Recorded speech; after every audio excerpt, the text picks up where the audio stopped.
नमस्कार, एनकेएम न्यूज़ में आपका स्वागत है। मैं हूं संदीप शर्मा। दिल्ली नगर निगम को लेकर दिल्ली का सियासी पारा चढ़ता हुआ दिखाई दे रहा है। दिल्ली के मुख्यमंत्री अरविंद केजरीवाल अब दिल्ली नगर निगम के सियासी मैदान में कूद चुके हैं। उन्होंने प्रधानमंत्री नरेंद्र मोदी और राज्य चुनाव आयोग पर निशाना साधा है। अरविंद केजरीवाल ने कहा कि इतिहास में ऐसा पहली बार हुआ है कि केंद्र सरकार ने हस्तक्षेप करके चुनावों को टाला हो। 5 राज्य विधानसभा चुनाव के नतीजे आ चुके हैं। 4 राज्यों उत्तर प्रदेश, उत्तराखंड, गोवा और मणिपुर में भारतीय जनता पार्टी ने जीत का परचम लहराया, तो वहीं आम आदमी पार्टी ने पंजाब में जीत के झंडे गाड़ दिए। लेकिन अब निगाहें जो हैं वो दिल्ली नगर निगम के चुनावों पर हैं। दिल्ली नगर निगम के मुद्दे पर किस तरह से प्रधानमंत्री और राज्य चुनाव आयोग पर निशाना साधा केजरीवाल ने, आइए हम आपको सुनाते हैं।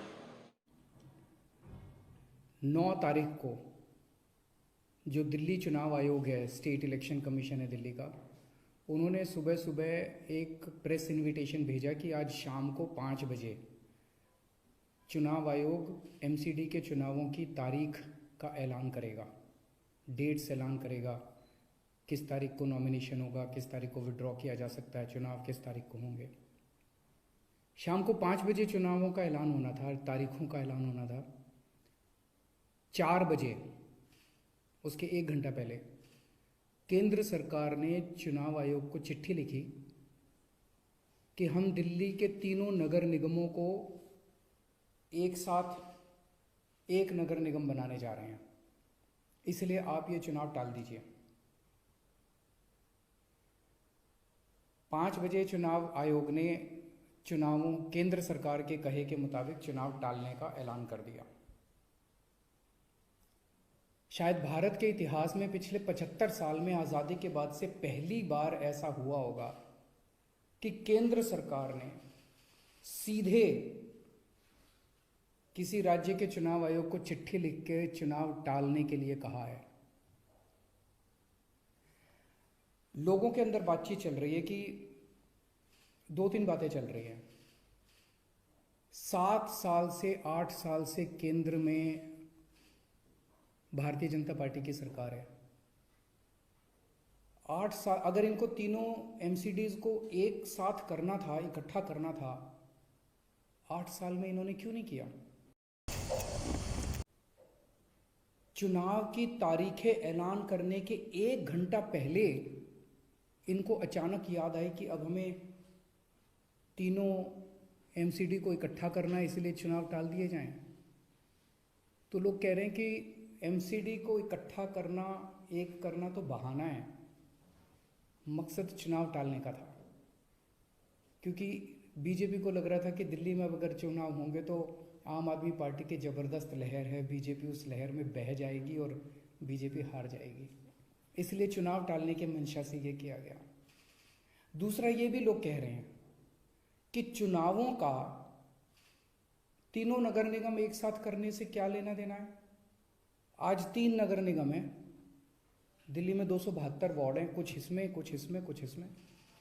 तो तीनों नगर निगम के काउंसलर अपने अलग अलग नगर निगम में बैठते हैं।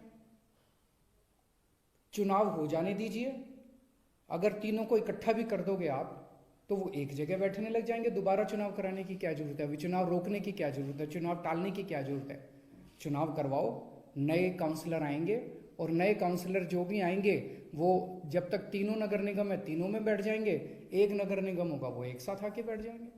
तो चुनाव टालने की तो ज़रूरत ही नहीं थी। लेकिन मकसद तीनों नगर निगम एक साथ करने का नहीं था। अगर करना होता तो 7 साल में कर लेते ये लोग। मकसद था चुनाव टालने का।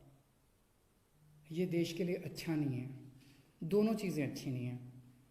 जो केंद्र सरकार ने चिट्ठी लिख के चुनाव टालने को कहा वो भी ठीक नहीं है, और चुनाव आयोग केंद्र सरकार के सामने झुक गया और चुनाव टाल दिए, ये भी अच्छा नहीं है जनतंत्र के लिए। मेरी हाथ जोड़ के प्रधानमंत्री जी से अपील है, प्रधानमंत्री जी, सरकारें आती जाती रहेंगी, कल आप भी नहीं होंगे, कल मैं भी नहीं होऊंगा। हम इम्पोर्टेंट नहीं हैं, लोग इम्पोर्टेंट नहीं हैं, पार्टियां इम्पोर्टेंट नहीं हैं। देश इम्पोर्टेंट है। अगर हम चुनाव आयोग को दबाव डाल के चुनाव कैंसिल कराते हैं, इससे चुनाव आयोग कमज़ोर होता है, और चुनाव आयोग कमज़ोर होता है, चुनाव कैंसिल होते हैं तो देश कमज़ोर होता है। हम सबको मिलकर देश की रक्षा करनी है। किसी भी हालत में हमें इंस्टीट्यूशंस को कमज़ोर नहीं होने देना। मेरी आपसे हाथ जोड़ के विनती है, चुनाव कैंसिल मत कराइए। अगर चुनाव कैंसिल होते हैं, ये जनतंत्र के लिए बहुत बड़ा खतरा है।